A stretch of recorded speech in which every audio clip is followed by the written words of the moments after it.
पंडित जी गए विवाह पढ़ने। तो पंडित जी बोले मैं तो नहीं जाऊंगा, कर्मनाशा पार करनी, मैं रेल से आऊंगा।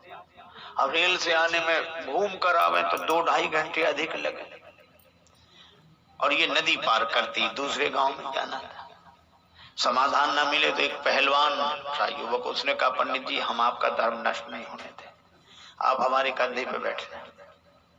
ठीक है, पहलवान ने पंडित जी को कंधे पर बिठाया और चला। पर भगवान भी कभी कभी ऐसा व्यंग करते हैं, बीच नदी में पहुंचा और उसका ऐसा बैलेंस बिगड़ा, पांव फिसला के पंडित जी को लिए दिए गिरा नदी।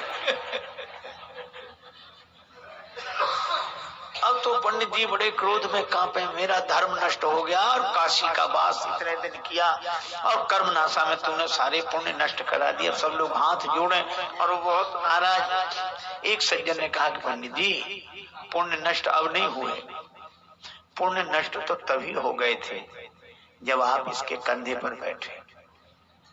कैसे? इसके तो पुण्य नष्ट हो ही रहे थे, आपके पुण्य बच रहे थे।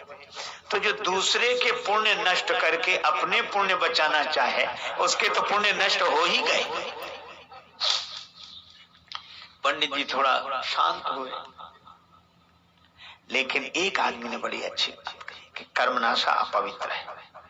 बिल्कुल नहीं, शास्त्र कहते हैं हम शास्त्रों की बात मानते हैं, लेकिन ये देखो कि यही नदी आगे जाकर गंगा जी में मिलती है।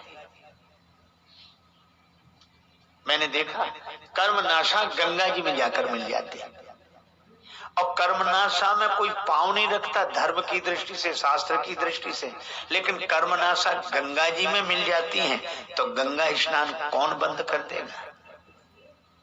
कर्मनाश जल सुरसरी परई, तेई को कहो शीस नहीं धरई।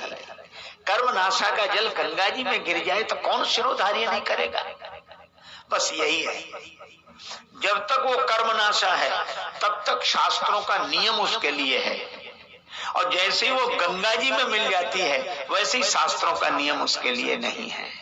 मैं भी आपसे यही कहता हूं, जब हम अपनी वर्ण जाति में रहकर अभिमान रखते हुए उसका पालन करते हैं तो शास्त्रों के नियम पूर्वक चलना चाहिए। लेकिन जिस दिन राम भक्ति जहां सुरसरी धारा, भगवान की भक्ति में हम अपने जीवन को मिला दें, उसी दिन शास्त्रों के नियम हमारे लिए दूसरे हो जाते हैं। पर उसी दिन होते हैं, शास्त्र की मर्यादा है।